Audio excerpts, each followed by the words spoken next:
কৃষককে বস্তা প্রতি বাড়তি দামে সার কিনতে হচ্ছে।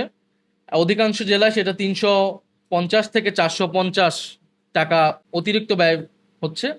এবং দুর্বল মনিটরিং এবং রাজনৈতিক সমর্থন পুষ্ট সিন্ডিকেটের কারণে চলতি আমন মৌসুমের শুরুতেই কৃষকের চড়া দামে সার কিনতে হচ্ছে। ক্যাশ মেমো চাইলে সার না দেওয়ার হুমকিও দেওয়া হচ্ছে। কৃত্রিমভাবে তৈরি এই সংকটে উৎপাদন ব্যয় বাড়বে, ফলনে বিরূপ প্রভাব পড়বে এবং কৃষকরা ন্যায্য মূল্য থেকে বঞ্চিত হবে। আমরা যদি ক্রেডিট রেটিংয়ে দেখি, অব্যবস্থাপনা এবং সংস্কার অনিচ্ছার কারণে আন্তর্জাতিক যে ঋণ মান নির্ণয়কারী সংস্থা S&P অ্যান্ড ফিচ বাংলাদেশের অর্থনৈতিক পূর্বাভাস নেতিবাচক পর্যায়ে নামিয়ে এনেছে।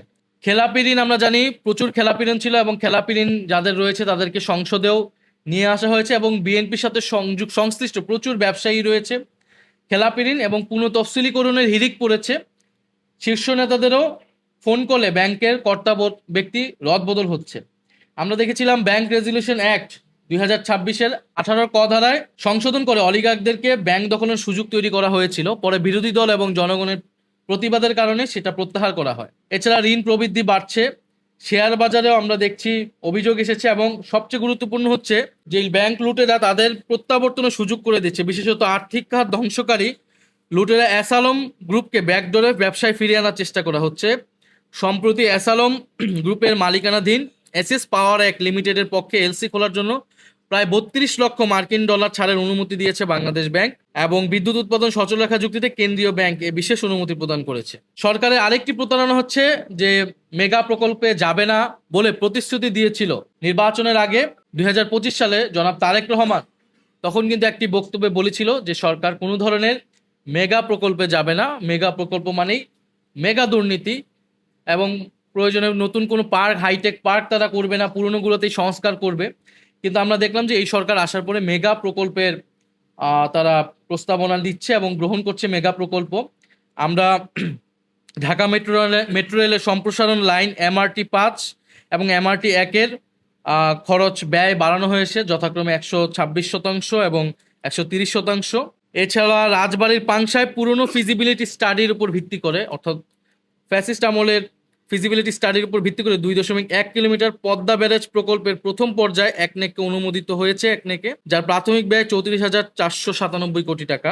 নতুন করে feasibility study, technical due diligence বা কস্ট বেনিফিট অ্যানালাইসিস করা হয়নি। ঔষধ নীতি আমরা জানি যে 1982 সালে জাতীয় ঔষধ নীতি তৈরি করা হয়েছিল ডক্টর জাফরুল্লাহ চৌধুরীর হাত ধরে, এবং 1994 সালে মূল্য নিয়ন্ত্রণের আওতা সংকুচিত করে মাত্র 117টি ঔষধ সেটা সীমিত করা হয়েছিল, এবং 3 দশক ধরে সেটা হালনাগাদ করা হয়নি। 2026 সালে অন্তর্বর্তী সরকার সেখানে সংস্কার করে 295টি সম্প্রসারণ করেছে ঔষধের তালিকা, এবং নতুন বৈজ্ঞানিক পদ্ধতিতে মূল্য নির্ধারণ পদ্ধতি ঠিক করেছিল। এই সরকার এসে আইন প্রক্রিয়াগত ত্রুটির অজুহাত দেখিয়ে পুরো সংস্কার বাতিল করেছে, এবং অর্থাৎ 1994 সালের যে ব্যবস্থাটি ছিল 117টি ঔষধ, সেটাতেই কিন্তু আমরা সীমিত রয়েছি। ফলে এটার ফলে আমরা জানি বাংলাদেশের চিকিৎসা ব্যয় প্রায় 2/3 ওষুধ বাবদ ব্যয় হয়, এবং নিম্ন এবং মধ্যবিত্ত পরিবারের উপর বাড়তি স্বাস্থ্য ব্যয়ের ঝুঁকি কিন্তু তৈরি করবে। আমরা জানি হাম মহামারীতে যে ব্যবস্থাপনাগত ব্যর্থতা এই সরকারের ছিল, সেটার কারণে সরকার এটাকেও অন্তর্বর্তী সরকারের উপর দায় চাপিয়েছে। কিন্তু আমরা জানি এখন পর্যন্ত এই হাম মহামারী কিন্তু সংকট কাটেনি। প্রায় 900+ এখন পর্যন্ত আমাদের কাছে যে তথ্য এসেছে মৃত্যু হয়েছে, এবং আক্রান্তের সংখ্যা প্রায় লাখ ছড়িয়েছে, এবং বহু পরিবার সন্তানের চিকিৎসা ব্যয় বহন করতে গিয়ে ঋণগ্রস্ত হয়েছে। আমরা এর আগে প্রেস ব্রিফিং এবং বক্তব্যে বলেছিলাম যেটাকে একটা মহামারী ঘোষণা করে জরুরি অবস্থা জারি করা, যেটা হয়নি। কোনো বিশেষায়িত হাসপাতাল করা হয়নি হাম আক্রান্ত রোগীদের জন্য। জেলা পর্যায়ে পর্যাপ্ত চিকিৎসা এবং আইসিইউ সুবিধা নিশ্চিত করা যায়নি। সামগ্রিক অব্যবস্থাপনা দায় চাপানো হয়েছে অন্তর্বর্তীকালীন সরকারের উপরে। টিকা প্রদান কর্মসূচিতে সরকারের ভুল লক্ষ্যমাত্রা নির্ধারণ করেছিল এই সরকার, যেটা এপ্রিল মাসে করার কথা ছিল। প্রায় 46 লাখ শিশুকে হিসাবে নেওয়া হয়নি। ফ্যাসিস্ট কায়দায় দখল করার চেষ্টা করা হচ্ছে, এবং সন্ত্রাস এবং আধিপত্য বিস্তারের চেষ্টা করা হচ্ছে। আমরা কয়েকটি ঘটনার উদাহরণ বলতে পারি। শাহবাগ থানার ভিতরে ঢাকা বিশ্ববিদ্যালয় সাংবাদিক সমিতি এবং ডাকসু নেতৃবৃন্দের উপরে হামলার পরে কোনো আইনি বা প্রশাসনিক ব্যবস্থা নেওয়া হয়নি। জগন্নাথ বিশ্ববিদ্যালয়ের ছাত্রশক্তি ও যোগসু নেতৃবৃন্দের উপর হামলা হয়েছে, এমনকি হাসপাতালে চিকিৎসারত অবস্থায় হামলা হয়েছে, কোনো ব্যবস্থা নেওয়া হয়নি। ঢাকা কলেজ, ঢাকা আলিয়া মাদ্রাসা, বুটেক সহ বিভিন্ন শিক্ষা প্রতিষ্ঠানে 6 মাস ধরে শিক্ষার্থী এবং বিরোধী মতের উপর দমনপীড়ন অব্যাহত। অন্তর্বর্তী সরকারের উদ্যোগে কয়েকটি ক্যাম্পাসে ছাত্র সংসদ নির্বাচন হলেও বর্তমানে প্রশাসন বাকি ক্যাম্পাসে নির্বাচন আটকে রেখেছে। বিশেষত আপনারা জানবেন যে শাহজালাল প্রযুক্তি বিশ্ববিদ্যালয়, যেখানে সবকিছু প্রস্তুত ছিল, কিন্তু ইলেকশন কমিশনে মব করে সেই সময় ছাত্রদল সেটা ইলেকশনটা বন্ধ করেছিল এবং এখন পর্যন্ত কোনো উদ্যোগ গ্রহণ করা হয়নি। কুমিল্লা, নোয়াখালী, বগুড়া সহ বিভিন্ন জেলায় শিক্ষার্থীদের কোমর বা হাঁটু সমান পানি পাড়ি দিয়ে পরীক্ষা কেন্দ্রে যেতে হয়েছিল এবং শিক্ষা মন্ত্রণালয়ে আগাম কোনো প্রস্তুতি ছিল না। পরীক্ষা বাতিল করার দাবি বা পিছানোর দাবি করা হয়েছিল, সেই সময় সে দাবি তো গ্রহণ করা হয়নি, বরং শিক্ষার্থীদের কিন্তু কটূক্তি করা হয়েছিল এবং শিক্ষার্থীরা তখন কিন্তু এটার প্রতিবাদ জানিয়েছিল। শিক্ষক নিয়োগের ক্ষেত্রে আপনারা দেখবেন যে ৫ই আগস্ট মন্ত্রণালয়ের সভায় বেসরকারি প্রতিষ্ঠানে শিক্ষক নিয়োগ এনটিআরসির পরিবর্তে ম্যানেজিং কমিটি বা গভর্নিং বডিকে ক্ষমতা দেওয়ার সুপারিশ দেওয়া হয়েছিল। অর্থাৎ রাজনৈতিক এবং স্থানীয় প্রভাবের মাধ্যমে শিক্ষক নিয়োগের চেষ্টা করা হয়েছিল। পরে সমালোচনার মুখে মন্ত্রী সেটা অস্বীকার করেন এবং বলেন যে এই ধরনের কোনো সিদ্ধান্ত নেওয়া হয়নি। প্রায় ৮৩০টি রাজনৈতিক সহিংসতার ঘটনা ঘটেছে ৬ মাসে।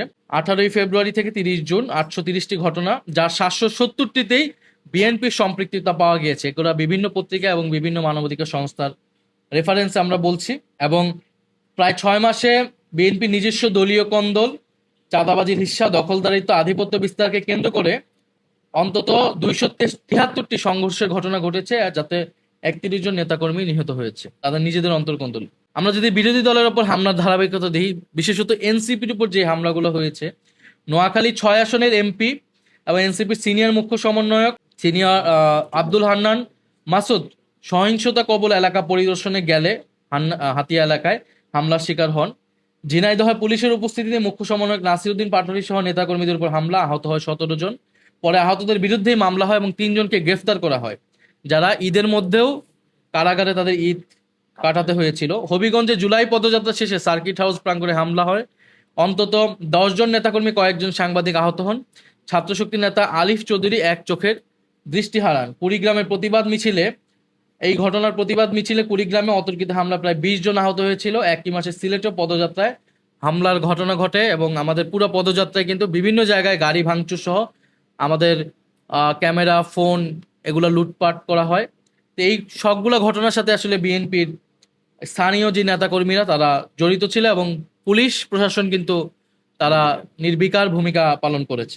এনটিএমসির কথা আমরা জানি যে ফ্যাসিস্ট আমলে এনটিএমসির যে ভূমিকা, সেটার কারণে এই প্রতিষ্ঠানটি সমালোচিত হয়েছিল। বিশেষত নাগরিকদের যে ফোন আলাপে আড়ি পাতা, নজরদারি করা, ইন্টারনেট বন্ধ করার সাথে এই প্রতিষ্ঠানটি সংশ্লিষ্ট থাকার কারণে জাতিসংঘ মানবাধিকার দপ্তর সহ বিভিন্ন মানবাধিকার সংগঠন, মানবাধিকার কর্মীরা এনটিএমসি বিলুপ্তির সুপারিশ করেছিল। অন্তর্বর্তী সরকার এনটিএমসি বিলুপ্তি করে সেন্টার ফর ইনফরমেশন সাপোর্ট গঠনের উদ্যোগ নিয়েছিল। এই সরকার এনটিএমসির কার্যক্রম পুরোপুরি বহাল রেখেছে এবং আরও শক্তিশালী করার সিদ্ধান্ত নিয়েছে এবং মে মাসে ৯৫ কোটি টাকা বরাদ্দ করা হয়েছে সরঞ্জাম ক্রয় সহ আরও বিভিন্ন এটাকে শক্তিশালী করার জন্য। অর্থাৎ তার মানে কিন্তু নজরদারি, নাগরিকদের উপর যে নজরদারি, আড়ি পাতা, ফোন আলাপে আড়ি পাতা, এই প্রত্যেকটা জিনিস কিন্তু বহাল থাকছে। অর্থাৎ গণতান্ত্রিক পরিবেশ এবং মত প্রকাশের স্বাধীনতা, ব্যক্তিগত স্বাধীনতা, সেটার যেই সংকুচিত অবস্থা আমরা ফ্যাসিস্ট আমলে দেখেছি, সেটাও কিন্তু এই আমলে বহাল থাকতেছে। আমরা যদি সংবাদ মাধ্যমের বিষয়ে দেখি, গণমাধ্যমের বিষয়টি, প্রায় ২৩৭টি সাংবাদিক হেনস্থা এবং গণপিটুনির ঘটনা ঘটেছে চলতি বছরের প্রথম ৬ মাসে। এটা আইন ও সালিশ কেন্দ্রের রেফারেন্স অনুযায়ী এবং HRSS অনুযায়ী ১৩৩ জন গণপিটুনিতে নিহত হয়েছে। এই সংখ্যা আগের থেকে দ্বিগুণ হয়েছে। এখন টিভির প্রায় ৪ জন সাংবাদিককে বাধ্যতামূলক ছুটিতে পাঠিয়ে চাকরিচ্যুত করা হয়। শাহবাগ থানার ভেতরে দায়িত্ব পালন করলে ঢাকা বিশ্ববিদ্যালয় সাংবাদিক সমিতি অন্তত ১০ জন সংবাদকর্মী হামলার শিকার হন, পুলিশ কোনো মামলা গ্রহণ করেনি। হবিগঞ্জেও অনেক সাংবাদিক ভাই বোনেরা আহত হয়েছেন এবং তথ্য ভবনে বকেয়া বিল আনতে যাওয়া চলচ্চিত্রকর্মী এবং শিল্পীরা হামলার শিকার হন। হামলাকারীরা সরকারি অফিসে সিসিটিভি ফুটেজও সরিয়ে নেয়। এই হামলাগুলোর সাথেও বিএনপির বিভিন্ন পর্যায়ের নেতাকর্মীরা যুক্ত। গণভোটের জনরায় উপেক্ষা করে সংস্কার পরিষদ প্রত্যাখ্যান করেছে এবং গণভোট আদেশকে তারা প্রত্যাখ্যান করেছে। ৩১ দফার দাবি ছিল সংবিধান সংস্কার কমিশন গঠন, সেদিকে তারা প্রত্যাখ্যান করে কমিটি করেছে, সংবিধান সংশোধনের কথা বলছে। ফলে এটা আমরা আজকের বিস্তারিত যাচ্ছি না, আমরা সংসদে এটা বলেছি এই সরকার কিভাবে সংবিধান সংস্কার পরিষদ না করে জনরায়ের সাথে বিট্রে করেছে। রাষ্ট্রীয় প্রতিষ্ঠানগুলোকে কিভাবে দলীয় ক্লাবে পরিণত করা হচ্ছে। পাবলিক বিশ্ববিদ্যালয়ে উপাচার্য নিয়োগ করা হয়েছে, যার ২০ থেকে ১৯ জনই হচ্ছে দলীয় এবং দলীয় সংশ্লিষ্টতাই তাদের একমাত্র এবং প্রধান যোগ্যতা। কারণ আমরা দেখেছি যে 8টি বিশ্ববিদ্যালয়ের সার্চ কমিটির সুপারিশ ছাড়াই এবং 3টি স্বায়ত্তশাসিত বিশ্ববিদ্যালয়ে 1973 সালের অধ্যাদেশের সিনেট প্যানেল বিধান এড়িয়ে বিশেষ পরিস্থিতির অজুহাতে নিয়োগ হয়েছে। কিন্তু এখন কিন্তু কোনো বিশেষ পরিস্থিতি নয়, নির্বাচিত সরকার এসেছে, সিনেট প্যানেল বিধান অনুযায়ী স্বায়ত্তশাসিত বিশ্ববিদ্যালয়ে উপাচার্য নিয়োগ হওয়া উচিত ছিল এবং এই উপাচার্য নিয়োগ যে বিধান সেটিও সংস্কার করার একটা দাবি কিন্তু দীর্ঘদিনের ছিল। ফলে আমরা বিশ্ববিদ্যালয়ে কোনো দেখিনি পরিস্থিতির উন্নয়ন। আমরা বিভিন্ন সংস্থা এবং নগর কর্তৃপক্ষে প্রায় 17 জন বিএনপির বিভিন্ন পর্যায়ের নেতাদেরকে চুক্তিভিত্তিক নিয়োগ দেওয়া হয়েছে। সিটি কর্পোরেশনে 11টি সিটি কর্পোরেশনের প্রশাসক নিয়োগ দেওয়া হয়েছে, 63টি জেলা পরিষদে প্রশাসক হিসেবে নিয়োগ দেওয়া হয়েছে। এবং এই প্রশাসক হিসেবে নিয়োগ দেওয়া কিন্তু বিএনপির 31 দফা সুস্পষ্ট লঙ্ঘন, যেখানে তারা বলেছিল মৃত্যু বা আদালতের আদেশ ছাড়া স্থানীয় সরকার প্রশাসক তারা নিয়োগ করবে না।